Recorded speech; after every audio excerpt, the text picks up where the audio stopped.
Šie nolietotie transporta līdzekļi ne tikai tiek pārstrādāti, bet arī glābj dzīvības. Es tev parādīšu kā.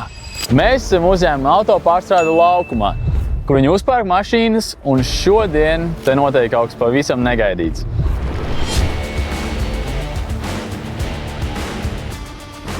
Autopārstrāde ir uzņēmums, kas pieņem nolietos transporta līdzekļus, veic norakstīšanu un pēc tam tos pareizi utilizē. Bet šodien notiek kaut kas neierasts, un pirms autopārstrāde sāk šo spēkratu utilizāciju, tos jau paspēja apstrādāt Rīgā bāzēta ugunsdzēsēju komanda.